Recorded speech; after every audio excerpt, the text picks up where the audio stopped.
everybody. Welcome. My name is Joe Wachunas. I'm here with Brian Stewart, my teammate. We'll be introducing our panelists in just a second, but welcome to our webinar 2021, A Tipping Point Year.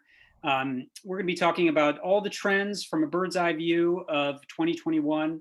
And I think we're going to be seeing a lot of themes around hope, a lot of hopeful technologies, hopeful movements, and change and fear in the change that's happening in the climate right now. I was thinking to start us off, I'd illustrate this point with a little story. I was out with my daughter yesterday in our garden, and she pointed out these plants that were coming up, and she said, "Dad, what are those plants?" And I said, "Oh, those are daffodils. Oh, daffodils are really beautiful, but this is really early for daffodils. It's early December. Usually we see those in January." And then I said, "That's because the climate's changing." And so my daughter kind of took that in for a second, and then she said, "Dad, I want to make a superhero called Electrify Girl, and she's going to electrify all the homes and help climate change."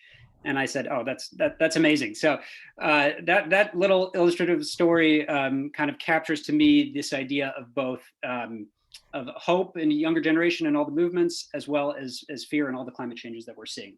So really excited to have our panelists and talking about today's webinar. Let's go to the next slide. Yeah, so we are Electrify Now. For those of you joining us for the first time, we believe in electrification as the quickest way to decarbonization. We try to boil it down into 4 steps. Number 1, clean up your electricity supply. Buy clean energy from your utility or community solar, or put solar panels on your roof. Then electrify your home. We've got lots of webinars on our YouTube page that teach you exactly how to do that. Electrify your ride and transportation, that's bikes and cars. And then electrify everyone. We want to extend the benefits of electrification. A quick shout out to all of our members of the Electrify Coalition, 40 organizations, for-profits, nonprofits, who join us in promoting electrification as a solution to climate change. If you'd like to join, it's free. Email Brian or I. We'd love to have you on. And then a quick plug to our program that we run with Community Energy Project. We raise money, as many of you know, for heat pump water heater replacements. So folks donate when they're signing up for webinars. Thank you so much. $4,500 have been raised this year just through our webinars. And then we help income qualified folks change out their old gas water heaters and put in new efficient heat pump water heaters. This saves them both money and saves carbon emissions. One real quick plug: we have 100% match through December from a third-party donor. So if you donate in December to this cause, it will be matched 100%. I'll put a link in the chat. Brian, go ahead. Yeah, so just also wanted to say thank you to everyone who's been showing up for these webinars over the years. Sometimes I know when you're sitting there in the audience, you don't realize that you're part of this bigger thing that's going on. But we've had over 8,000 people so far tune into our various webinars, which is fantastic. But we were really so shocked when we looked at where these people were coming from. And obviously, the majority of them are here in the Pacific Northwest and Oregon by far. But we've had people from over 120 countries, some very small countries very far away. So thank you, all of you who are showing your interest in this. And I think it's a good reflection of just how curious people are about the whole concept of electrification all over the world. We put these videos on YouTube, and we've had over 10,000 views of them so far again this year. So thank you for that. And also for those of you who go onto our website, as we said, there's plenty of information there, but we love to see the traffic there. We've had over 21,000 page views this past year, and that's up significantly from last year. I can tell you, absolutely, when we first started this, there wasn't a lot of buzz around electrification. I think there's a lot more just interest in it now than there was even just a few years ago. But thank you all, because really without you, we wouldn't be doing this, and it gives us a lot of energy and reason to keep going. So thank you. I wanted to also just give a little plug to some of our upcoming webinars next year. We're starting to plan those. We're going to have a really interesting one in January on central heat pumps. And we've got this really great information from one of our panelists who's going to have some data on sort of where the sweet spot is in terms of the various technologies that are available there in terms of cost and performance. So that should be really helpful for people who are possibly contemplating putting in a ducted heat pump sometime in the future. We're going to dive into clean hydrogen. There's so much confusion about hydrogen, these rainbow colors. What's blue hydrogen? Is hydrogen good or bad? There's so much confusion about it. We're going to try to dive into that a little bit and help people out to understand that, because hydrogen is a really key part of the energy puzzle going forward. And then we started a sequestration week last week. You might remember this, and we had a ton of interest on that. So we're planning sequestration week 2. We're going to be talking about how OCAP fits into that, the Oregon Climate Action Plan, direct air capture. We're talking possibly the Carbon X Prize. There's interesting things like basalt, which I'd never even heard about as a potential carbon capture solution, and then regenerative agriculture and reforestation. We're going to have a really good week there to cover all the various topics on sequestration.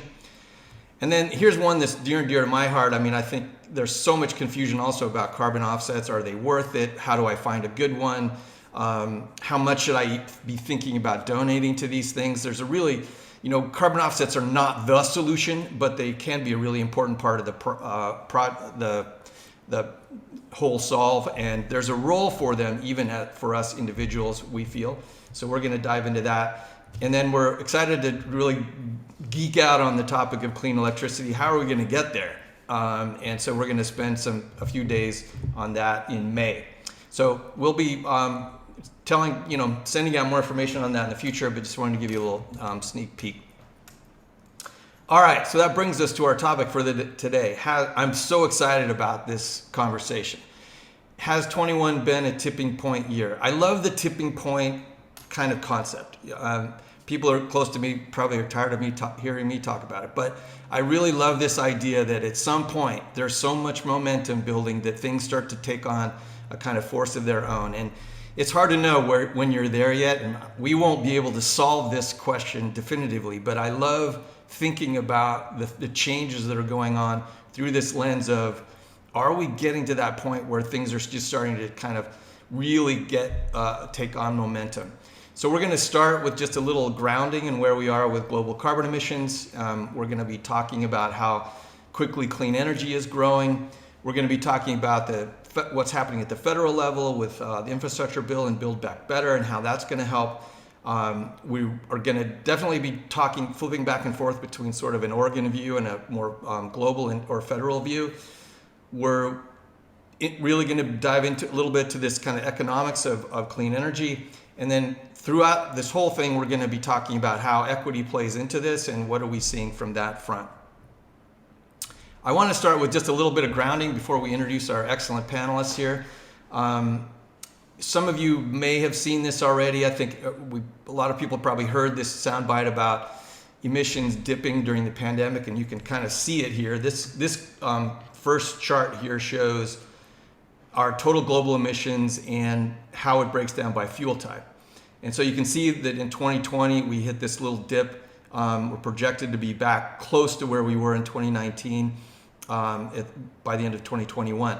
But I think the little bit of good news that's in here that's a little hard to see, because this is going all the way from 1960, is we've sort of it's feeling a little bit like we've plateaued, at least in this 2018, 2019, 2020, 2021.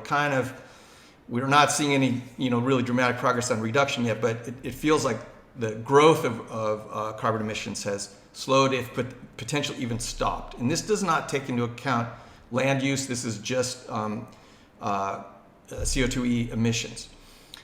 When you look at it from a country level, it's interesting because you'll see that China is the largest contributor.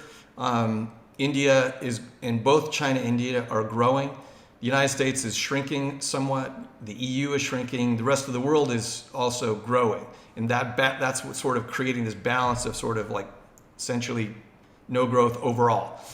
But in case if you ever want to feel like we should throw China under the bus, you might want to think a little bit about that, because from a per capita emission standpoint, India and China, while they're growing overall, they still have lower per capita emissions than we do here in the United States, and the EU is better than us also at about 8. So this is a number we should be working on, this per capita thing, but it's good news that the United States emissions are declining. But bottom line, we're kind of like, maybe we're at the peak of global emissions. That would be a hopeful interpretation of this data. We've certainly slowed in terms of emissions growth. Here in Oregon, we're definitely on the decline, but not near as quickly as we need to be. This is where we have been over the last few years, and this projected estimate was before the recent legislation that we're going to be talking about in terms of clean energy here in Oregon, which we'll go back to and talk about more in detail. But you can see this green line is the line that we're meant to be on from the executive order from Governor Kate Brown. So you can see that without some clear actions, we're not going to be there. We'll talk a little bit more about what things could close this gap, but I just thought this was a good grounding point. And you can see transportation is really the big one. A lot of natural gas is buried in this electricity use, residential and in industrial use. So natural gas, this doesn't do it by fuel, this is by sector, but natural gas is the big player up here. And so natural gas and oil are the two big things we have to worry about here, because coal is projected to be phased out right around 2030. So that's kind of like a top line view of where we are from carbon emissions. I want to pivot now and introduce our amazing panelists. Part of what's going to make this great today is having two really qualified and expert people to help us talk about these topics. We have Nora Apter here from the Oregon Environmental Council. She has nearly 10 years of experience defending and expanding cornerstone environmental laws at the state and federal level. She served as Deputy Director of Federal Affairs for the Natural Resources Defense Council. Some of you may know that as NRDC, where she directed the development and implementation of federal legislative strategy on a broad portfolio of policy issues, including priority campaigns to protect public lands, wildlife, and oceans from climate-changing resource extraction. She also served as legislative aide to our favorite senator here, one of our favorite senators, Ron Wyden of Oregon, and she holds a BA in International Affairs and Economics from Lewis and Clark College in Portland. So welcome, Nora. We also have Meredith Connolly with us today. She's the Oregon Director of Climate Solutions, and Meredith also has over a decade of climate policy experience in her work accelerating Oregon's transition to clean energy economy. She advocates for innovative and equitable policy solutions to reduce pollution and create clean energy jobs. She leads a team working to electrify everything from cars, trucks, and buses to homes and buildings, and power it all with 100% clean energy. Prior to joining Climate Solutions, Meredith was a climate and energy attorney for NRDC, again, one of our favorite organizations. They help us a lot here in Oregon with the work that we do. She's also a member of the Oregon and California State Bar Associations, and she holds a JD from Boston College Law School and a BS in Political Science and French from Santa Clara University.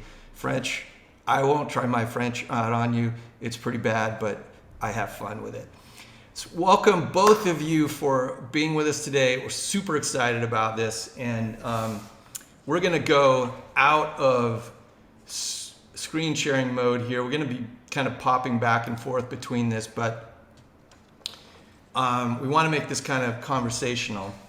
And I thought maybe a good place to start would be just really high level. So much has changed over this past year. I mean, sometimes, when we're in the midst of our daily grind and we've all got things to do, we've all got hopes about what could be accomplished. Sometimes we're disappointed. But I love the idea of just taking stock with where we are. And I would encourage all of you out there to try to remember back to this time last year, December of 2020, and contemplate for a moment how different it feels today than it did a year ago with a new administration, things that have happened over the past year. I kind of like to remind myself we're only one year into this administration, but maybe Nora and Meredith, maybe let's just start there. I mean, how does it feel to you now compared to, a year ago? Yeah, I guess I know our favorite. Well, we still haven't gotten good at Zoom, that parallel dialoguing. I guess that's a skill for the third year of the pandemic. One thing. I mean, my kids are back in school instead of on Zoom, so small victories. There's a lot that's changed in the last year. My head first goes because Oregon's been, among many others, but really we've been hammered by climate impacts and climate fueled wildfires and smoke and an ice storm that was incredibly damaging, a heat dome where temperatures reached 112, 114, temperatures we'd never heard of growing up here, and were deadly. And a lot of fellow Oregonians died during these events, and they really made it a very sobering, for all of us working on these issues. I think we always climate impacts were slightly farther on the horizon than they have ended up being. So there's been a lot of things that have come true in a really a way that sits heavily and is I think also increases the urgency. And one thing I feel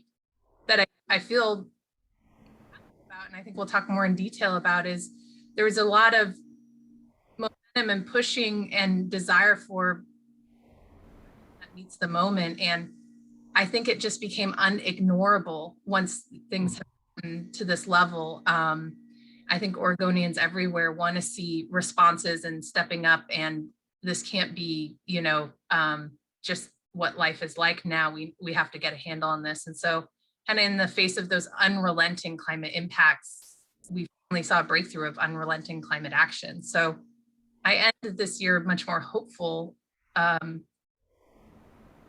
what happened, which is kind of a positive and a lot more to do. Yeah, I share all of those sentiments, Meredith. I think, we have this running joke these days with the monotony of pandemic life that we're living in, this never-ending Groundhog Day. But I think in a lot of ways that really couldn't be farther from reality when it comes to climate. If I think back to this time last year, we had a lot of hope for what was to come, but there was still so much uncertainty. Would the Biden administration fulfill its promises, not only to undo the egregious environmental rollbacks of the Trump administration, but really make progress on climate and jobs and justice? Would the legislature actually respond to the climate crisis that we're reeling from following the September 2020 wildfire disasters? Would state agencies deliver on their climate mandates under the governor's executive order? Just a lot of questions. And I think, in short, a year later, we've seen the state and federal decision makers deliver on all of those fronts and more. So while there's always more work ahead, I think, I'm just really grateful for the opportunity here to reflect and celebrate on all of the much needed progress we've been able to make this year in a fight for a healthy climate future. Thanks, Nora. That's great. I just want to remind folks, try to put your questions in the Q&A. That's easier to track than the chat. We neglected to mention that. I wonder if it's a good moment to, since we're talking about some of the federal legislation, to kind of pivot to both the infrastructure and the Build Back Better bills and chat about those a little while. I think we have a slide that we can show the most recent infrastructure bill. We'll pull that up, and I'd love to hear both of you comment on how this will affect the environment throughout the United States as well as locally here in Oregon. Yeah, absolutely. And I think maybe before even diving into some of these specific investments on the slide, it is worth noting just the really incredible narrative shift we've seen at the federal level, from really day one with the new administration and the 117th Congress. It's been about climate, jobs, and justice. So the fact that we have leaders that are recognizing and talking about the fact that our public health crises, our climate crisis, the crisis of systemic racism are all inextricably interlinked, and that we can't address one without the other is just really huge. And of course, while that shift alone is worth calling out, we have also seen leaders put those words into action, including through this infrastructure bill, which President Biden signed into law earlier this month. So you can see here, the bill has some really significant investments for transportation, that to the tune of $1 billion, including $52 million for electric vehicle charging infrastructure in Oregon alone. So that $1 billion and $52 million for EV charging is just for Oregon. Some other things to call out here, $65 billion for electricity grid infrastructure is really huge and not shown as part of that. A new authority for FERC, our Federal Energy Regulatory Commission, to approve transmission projects for clean electricity projects, as well as $50 billion for climate change protection. So protecting communities against droughts, heat waves, wildfires, the impacts that we've been experiencing firsthand here in Oregon. And really significantly, the Biden administration has said that $240 billion of the investments in the infrastructure bill will go towards advancing environmental justice. So there is a lot of good stuff in the infrastructure bill to help us prepare for climate disaster. But I will say that the package does admittedly less to actually reduce emissions. And I would say the real opportunity, I think everybody is tracking and just holding our breath to see further congressional action on is the Build Back Better Act. So the House passed that bill earlier this month, last month. And honestly, every time I go back to look at that bill, the more I fall in love with it. And yes, I'm talking about a 2,000-page plus piece of legislation, but it's seriously incredible. And there's so much to be excited about with that package. More than 130 programs that would invest $555 billion in climate action, clean energy jobs, environmental justice. Those are the types of investments that will help put us on the path to achieving President Biden's goal of cutting emissions 50% by 2030 in the US. So I just... How are you feeling about that Build Back Better bill getting through? Yeah, that's the $1 million question, or I guess $1.7 trillion question. I think right now they're in the process in the Senate of running particular pieces, including the clean energy tax incentives and new methane requirements by the Senate parliamentarian to see if they kind of fit the requirements to be included in a reconciliation package, which is the process that this bill is moving through rather. So I think we're hopeful that those pieces, those really critical climate provisions will be okayed by the parliamentarian. And many of those, including the methane rule, have been worked in negotiation with Senator Manchin, who I think everyone probably has been tracking, has been a big holdup in those negotiations. So I think there's been just so much pressure on our leaders in Congress and the administration to get this passed. And that's really worth noting. They checked off the box for infrastructure, and the fact that we've been able to keep the pressure up on this next and critical piece of the Build Back Better plan is really huge. So I remain hopeful, but then again, it is Congress. Yeah. Meredith, maybe we could pivot to Oregon and Washington and the Northwest and tell us what you've seen in 2021 and how does it leave you?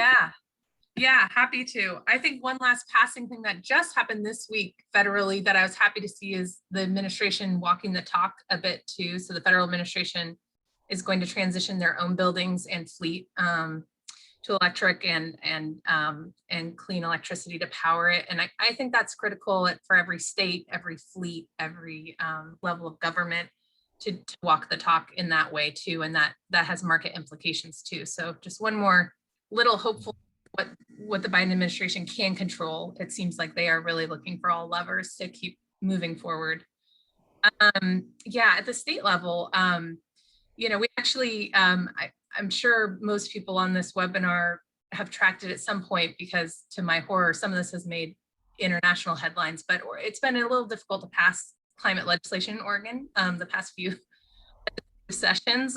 There were some Republican walkouts that stymied our climate legislation from passing in 2019 and 2020, which is why the governor signed the sweeping climate executive order that I think Nora will talk more about where that's at now.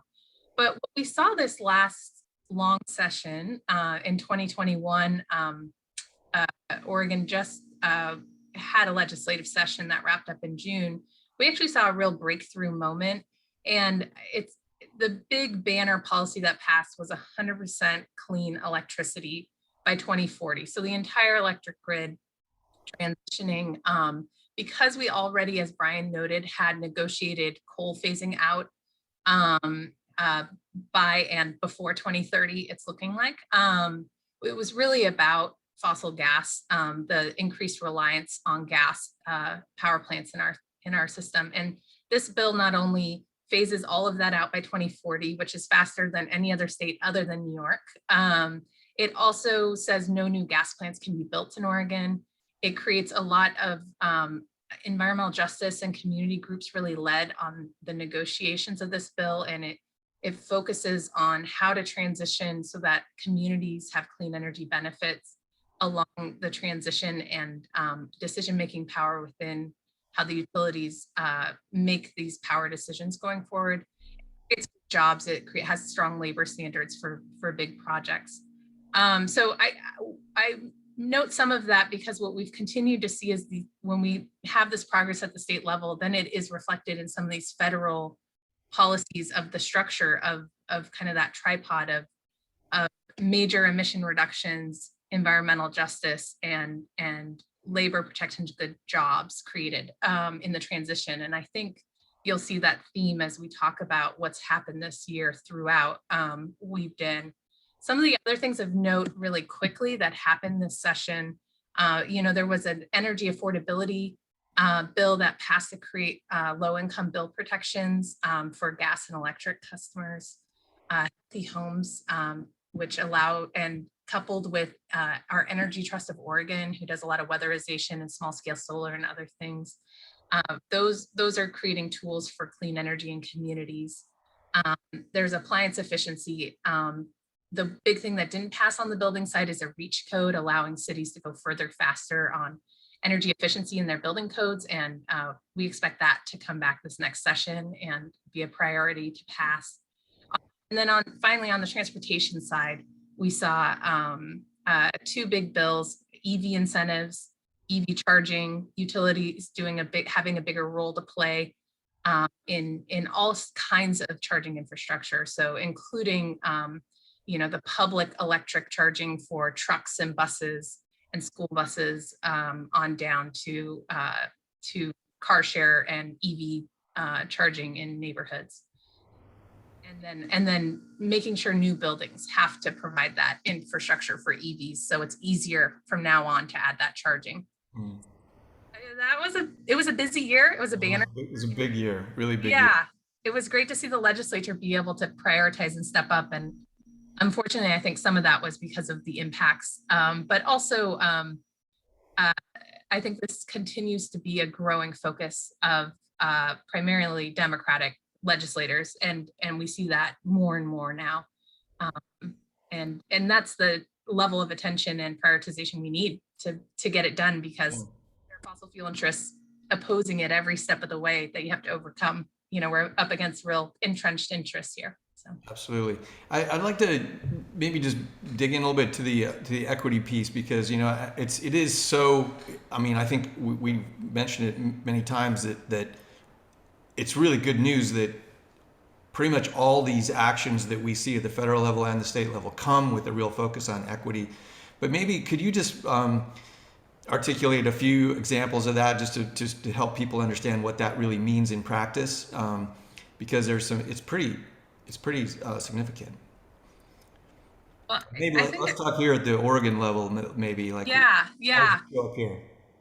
Well, I think we've seen environmental justice organizations and community groups be invested in and have capacity.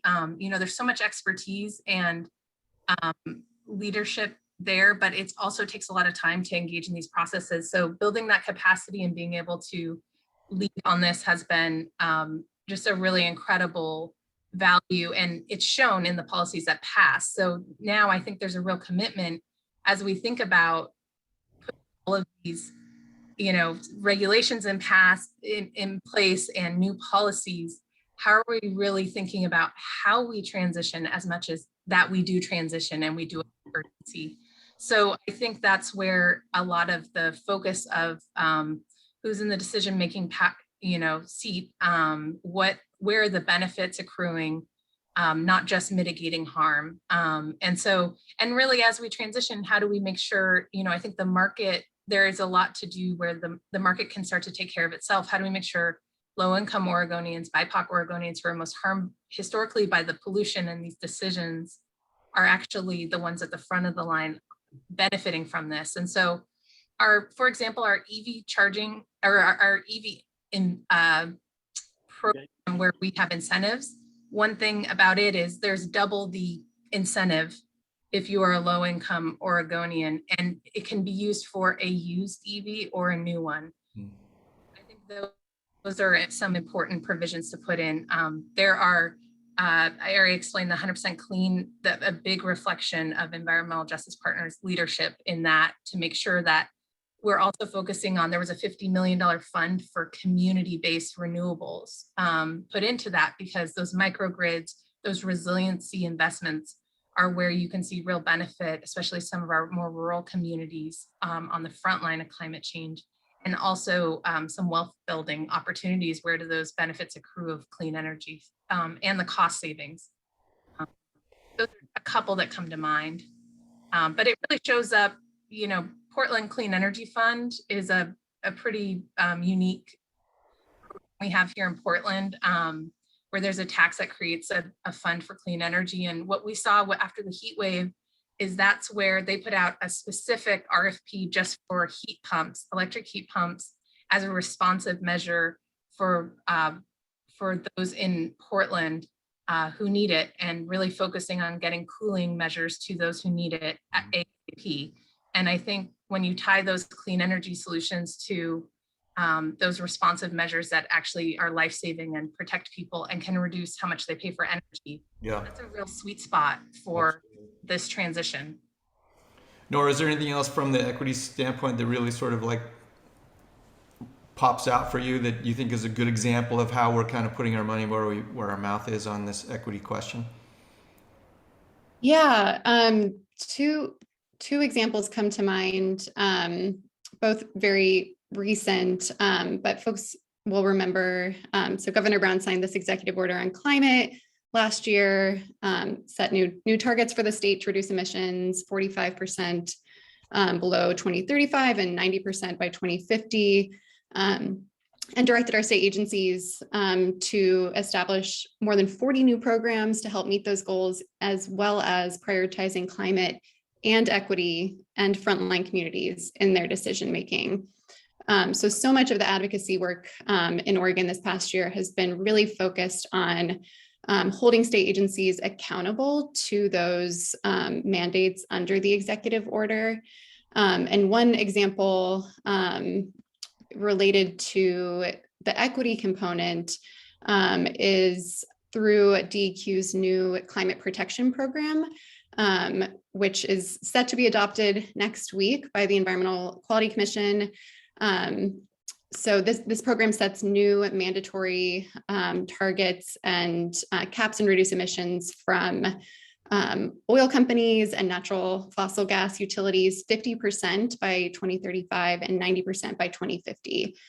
So that's a huge climate win and equity win by itself. But one piece that we've been focused on in particular is this community climate investment program that DEQ is proposing as part of this climate protection program. And so through those community climate investments, an oil company or fossil gas utility is able to invest in projects in Oregon to reduce emissions in communities. So for example, buying an electric bus for a community, or replacing fossil gas appliances with electric heat pumps in an apartment complex. And we're really thrilled that the rules that came out just this past Monday include important new changes reflective of public input that will make sure those investments are being prioritized in environmental justice communities, and that the types of projects where they're going are being decided and informed by community input and environmental justice stakeholders. So that's a really significant win. And there's some really incredible examples in the Build Back Better Act as well, but I know we might need to move on, so I'm happy to table those. That's perfect. That's a great segue. I mean, I think we covered a lot, both on federal and the state level. Lots of hopeful action. I think we should let's pivot to well, we are Electrify now, so let's pivot to electricity, and let's check out how is electricity changing. Brian, you want to lead us through these charts? Yeah, well, we kind of wanted to start here on the nitty gritty stuff because, basically, as those of you who know, basically the Electrify everything idea is pretty simple. It's like clean up the grid and then put everything on the grid. So you got to have a clean grid to start with. And so here's just a little bit of information about kind of where we are with renewable energy costs. Globally, in 2021, just the past year, the cost for solar PV declined about 7% and onshore wind declined 13%. And this is after years of declines. You can see this is over here solar and this is onshore, and you can see this is the cost of solar that's happened over the last decade, and the same with wind. And these charts only go through 2018, so unfortunately they don't show the latest year, but these declines continue, as I just mentioned. But what I love about these charts is they kind of show why this is happening, which is as the capacity and deployments increase, which were these bars here, that's what's helping to lower costs in both these situations. So it's a really exciting situation to see this. And one of the things that one of my most favorite little pieces of news recently was from a group in Oxford who did a study on. They're trying to figure out why it was that the projections that all the international and federal energy agencies made about solar growth and wind growth were just every year they're off. They're always surprised, it seems, by how much more quickly these technologies are growing than they expected. And so they went back and did this analysis around learning curves and other disruptive technologies in the past, and based on them being really smart people with a lot of mathematicians and number crunching, they concluded that based on what they're seeing with these phenomena of growth in deployments, which relates to decreases in cost, which then makes deployments increase even more, you get this reciprocal action, and their projections are that we will be at 100% clean electricity and energy, worldwide energy, 100% renewable energy by 2045, just based on economics alone. That's without, obviously policies will accelerate that or retard that growth depending on which kind of policies they are. But I find that incredibly encouraging, but it's also just a reminder about why every deployment matters. Every deployment helps push us in the right direction, whether that's solar on your roof or signing up to community solar or these big utility scale investments that we're talking about. So really encouraging news. But on the other hand, there's still a lot of work to do. I mean, U.S. renewables are forecast to hit 16% of total in 2022, which is great because we're up from 12% in 2019, but it's still a relatively small percentage of the total. The other good piece of news, though, is that about 75% of all the new energy generation in the United States is coming from renewables. So we're seeing this acceleration, but there's still a long ways to go, and that's why things like the 100% clean bill from Oregon is so important, because that's just pushing these things to happen even faster and tilting the economics in our favor. So that's kind of like a kind of an intro to it, but I'd love to ask Nora and Meredith to sort of talk a little bit more about what they're seeing in terms of legislation. There's some interesting things that have been happening on onshore and offshore wind in particular, and there's some cool new things, developments in the community solar program. I mean, what are you guys excited about that's been happening recently here? Yeah, I think there is so much energy here, and there's been, there was a lot of policy that led to and early adoption that led to those tipping points that keep making the economics better, where it's become a no-brainer and the least cost approach. I think even some of our utilities in more conservative states with utility commissions who don't want to admit it and or try to choose the more expensive option of fossil fuels are really on the wrong side of history from here, and it's just an economic choice. But it won't happen fast enough without more work. And so what I'm excited about is Renewable Northwest just did some modeling for our region and our state that really looked at how can we get to 100% clean, what does that look like? And if we look at as a regional picture, the best offshore wind resource is actually in Oregon on our southern coast. And so there are some new technologies and new resources that I think are very exciting. That's an area where the community has fought an LNG terminal called Jordan Cove for years, and finally got some, they're finally pulling the plug on the project. And I just applaud everyone who's been working on that for so long. But now to have these clean energy opportunities on the horizon there, I think there's a real opportunity that is now possible that even a few years ago, I think felt further off. The Biden administration's looking at some offshore wind in California right now too, and I don't want Oregon to miss that opportunity. Mm-hmm. The other things the Renewable Northwest modeling showed is, we are requiring our utilities to cut their greenhouse gas emissions by 80% by 2030. And it shows it's actually feasible to beat that. So we hope that's the floor, not the ceiling. And that's because of some of this, it's mostly solar, wind, and storage that gets us there. But siting and transmission, especially transmission, is the major question and thing we have to grapple with. So there's these kind of roll up our sleeves moments if we're going to get there and get there on a timeline that we are up against the clock here, climate wise. Those are where I think the rubber hits the road, and we'll see what that looks like for our state and our region getting there. Nora, anything for you? I mean, what stands out to you energy wise there? I mean, I'm a big fan. Maybe you can answer this one too, but I don't want to lead the witness too much, but I'm a big fan of community solar. I mean, any new developments there that are interesting, or other things that stand out to you? Meredith, do you want to chime in on community solar?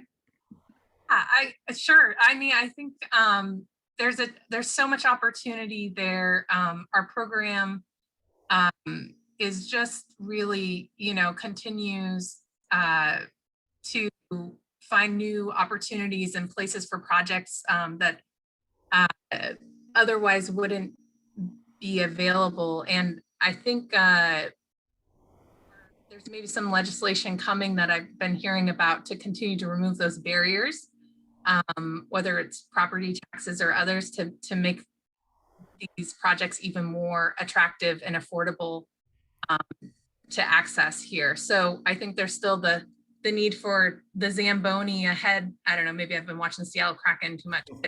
Clear those barriers to make these happen.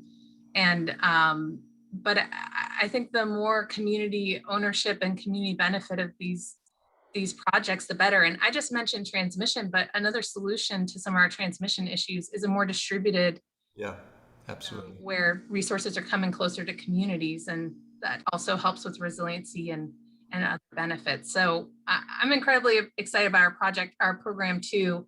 I think it's been one that I hope as it gets started in a more robust way, we can build on it and grow it. That's great. And I have to say that I signed up for community solar last December, and the project was built over the summer. So we saw our first community solar on our electricity bill. Highly recommend folks to do that if you're in a state that does it. Brian, maybe it's a time we can pivot to transportation. Yeah, let's talk about transportation. we have this, Joe, maybe you can give us a little like overview here. Yeah, great. Well, I think we're all familiar with this upcoming tidal wave of EVs. You know, we're seeing in countries like Norway, some of the early leaders, they're just barely selling any more fossil fuel cars and almost are going to completely transition to electric probably in the next couple of years. But we wanted to just give a sense of both growth and where we are percentage wise. So you can see this chart in China, it's just growing over 50% a year. Europe's not far behind at 40%. In the US, we're at 30%, pretty good, but probably need to increase that adoption. Many of us who are following this, you know, remember the days when electric vehicles didn't even account for 1% or 1/10 of 1% of vehicle sales. So this year they're projecting in the US 4% of vehicle sales will be electric. So we're cheering about that, but looking at other parts of the world and seeing how far ahead they are. Europe at 14%, and that's just incredible growth, and China at 9%. And just on the global level, we're at 7% electric vehicle sales, up from 4% last year. So we're seeing kind of a takeoff, and we of course need to accelerate that, pun intended. So Nora and Meredith, what are you guys seeing in the transportation sector, especially in 2021, that caught your interest and attention? Yeah. So much. Meredith already touched on some of the pieces coming out of the 2021 legislative session, but there's also been a lot of progress through implementing some of the directives under the Oregon Climate Action Plan, the Climate Executive Order, and just to name a few of those, we've already seen DEQ adopt rules to strengthen Oregon Clean Fuels program to pave the way for more renewables, for electricity, and expanded transportation electrification opportunities. There's a rulemaking kicking off just today that will more than double Oregon's clean fuel standard. So reducing the carbon intensity of our fuels in Oregon at least 25% by 2035, which would make it the strongest clean fuels program in the nation. So very excited that that is getting underway. And just last week, hopefully folks saw the incredible news that Oregon adopted new rules to reduce emissions from our heavy duty trucks and buses. Those are responsible for about 23% of transportation sector greenhouse gas emissions in Oregon, and are also incredibly harmful in terms of public health impacts. So DEQ has projected the net benefits of those rules to be in the realm of 21 billion, and that includes those public health benefits from avoided illness and premature death from tailpipe pollution, as well as cost savings for fleet owners and utility customers. That's amazing. And I don't know, Joe, maybe you might be able to answer this, but I was trying to figure out, with all the money that's coming from at the federal and state level for charging infrastructure, it's one of the big barriers that people often mention about EV adoption is not enough charging infrastructure. And my napkin sketch math, I was kind of figuring that it looks like all this money could potentially double the number of fast charging stations in the United States pretty quickly. But have you got any data on that, or anybody? I mean, be exciting. So we're seeing, in the infrastructure package, I think it's 7.5 billion coming down for. So we need to do a little math. It's around $100,000 per fast charger. So somebody do the math. We're currently at about 17,000 fast chargers in the U.S. Compare that to 150,000 gas stations. That gives you an idea of still only at 12%. So. Although we probably don't need as many fast charging stations as gas stations, because there's going to be so much charging in people's residences. But still, we need a lot more. Yeah. A lot more. Yeah, exactly. Yeah.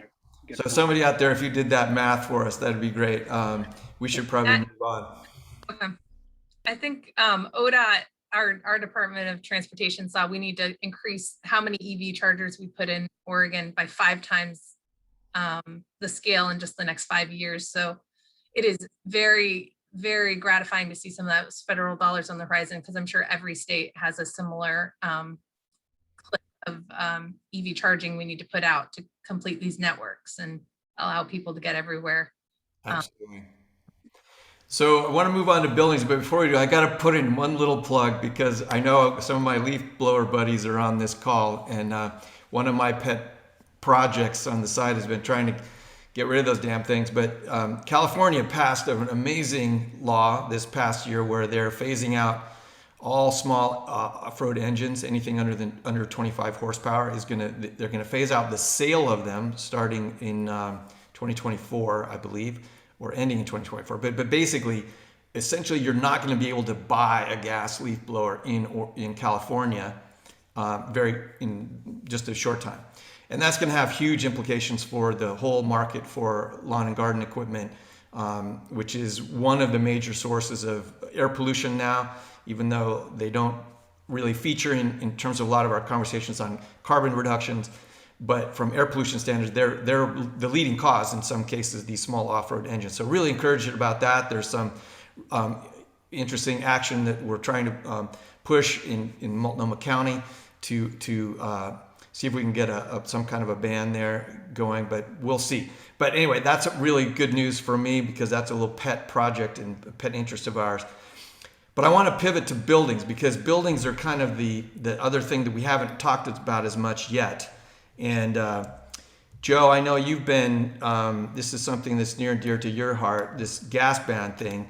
Should we start there? Yeah, I think that's great. 2019 was the first year that a city, Berkeley, banned gas in buildings, in new buildings.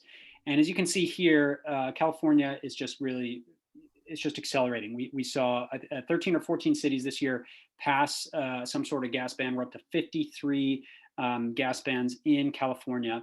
I had to update this slide this morning because Half Moon Bay happened yesterday. I told Brian every time I check the website, it's another city that's passed this ban. So it's really accelerating in California. It's starting to spread. We saw a couple communities in Washington do that, Seattle, I think Bellingham and some other places in Washington. And I just wanted to have a special shout out to Ithaca, New York. I'm from Syracuse, New York originally. Ithaca not only banned gas in new construction in the same year, they also have proposed a phase out of gas in all buildings by 2030. And they're going to do that through private investment, where private investors come in and provide money for these retrofits, and then folks pay it back on their utility bills. So they'll still be saving on their utility bills, and they'll be repaying these retrofits, and so that it just eliminates the upfront cost. A really exciting model. They're the first one to do this, so we're really excited about Ithaca and the gas ban. But yeah, turning over to Nora and Meredith, where are you guys seeing natural gas? And I will say that if we can include in the answer, Peter is asking, what about renewable natural gas as well? So yeah, I think there's been here in Oregon, one of the next big things we really have to move the needle on is buildings. It's been delayed compared to all the progress we've made on electricity and transportation. And so all eyes are on the built environment and how we really reduce our climate pollution there. And, there are housing and affordability issues that are quite acute in Oregon too. And this pandemic has accelerated some of those impacts. Everyone's spending more time in their homes. And so there are real health issues. People are much more sensitive to respiratory. So it's been kind of the moment that things have turned, and suddenly I think you see some progress being made and some on the horizon here. Some of the big things include, we see there are some great electric heat pump deployment programs happening. We mentioned one with the Portland Clean Energy Fund. There are other groups doing this around the state and really trying to get heating and cooling that uses less energy and is more affordable and can provide both heating and cooling there. I see, and I think there's going to be some legislation this next session to really make sure low-income Oregonians have access to that, and deployment focuses there first. I think there's, another big thing moving as our Public Utility Commission is really grappling with, because there are local jurisdictions starting to move on this. Kudos to Eugene as well here in Oregon, who looks like they'll be the first city in Oregon to move on a gas ban and all electric buildings. But I think there's a real necessity to explore the system and how we can protect ratepayers, the the customers of the gas utilities through this transition, because to answer Peter's question, very short order, there is not enough renewable natural gas in the country, let alone in Oregon, to displace more than a fraction of the gas our state uses now, and let alone if our gas utilities keep expanding the way they would like to. So I think there are much more discrete uses for RNG in hard to electrify sectors that make much more sense to put that resource toward.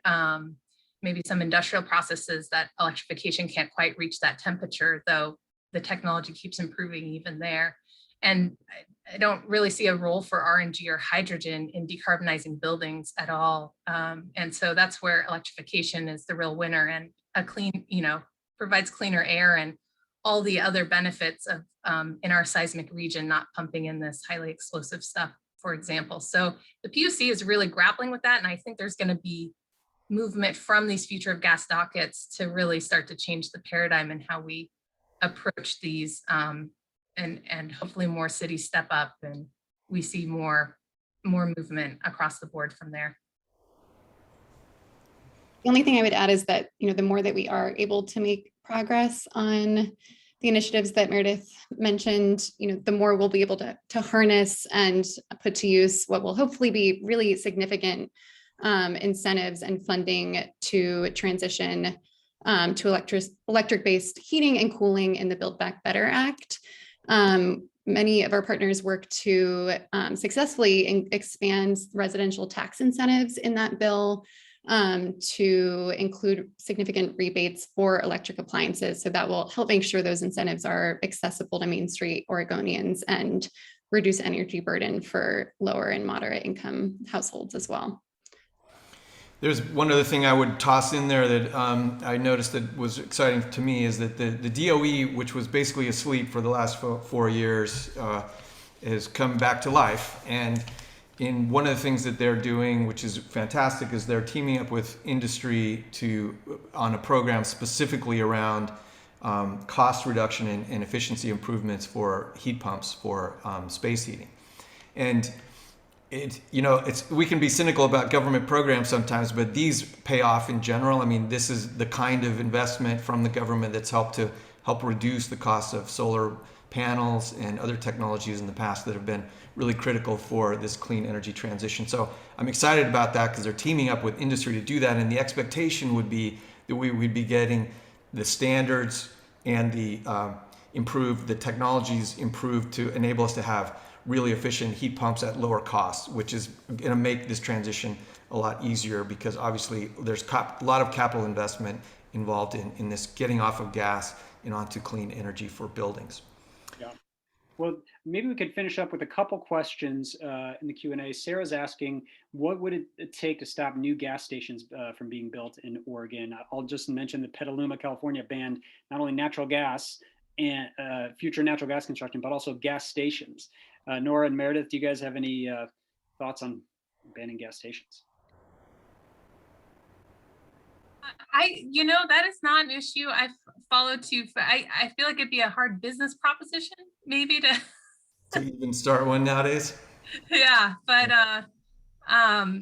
there's been a big focus on truck stop electrification, and I guess what I'd love to see is how do we start to just really paradigm shift on that. But I would welcome if others have more information on that to send it along. I saw another good question from Peter here about conservation and energy efficiency. And, we haven't spoken specifically about that much, although I will say that embedded in electrification is a giant energy efficiency gain. So when we're talking about switching from natural gas to heat pumps, that is part of the reason why that works is because it's massively less energy, converted to non-denominational, so to speak, energy units. It's less energy required to heat your home with a heat pump than with natural gas. Same with an EV versus a gas automobile. But there are some specific efficiency measures that have been passed as part of this legislation. You want to just maybe highlight a couple of those?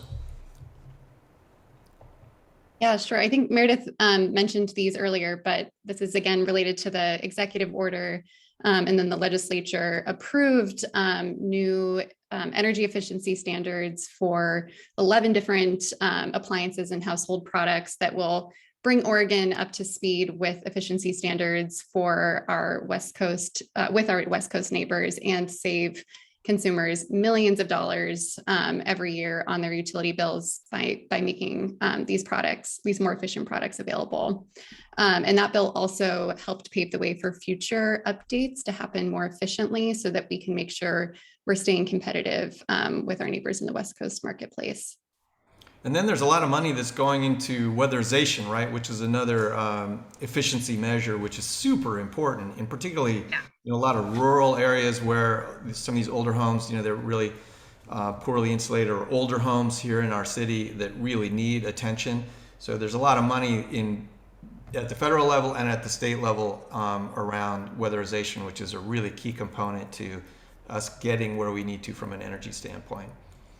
Yeah, that's mission critical. And I think there's a deep focus on maybe those holistic dollars. How do we be able to go in and look at, tightly weatherizing, improving energy efficiency, and doing mold remediation or other things that improve the health of the home, and replace the fossil fuel appliance with a clean electric one, and really holistically leave the renter or homeowner with a more livable, healthier, and clean energy space. And I think that's quite an exciting new approach to that is taking off.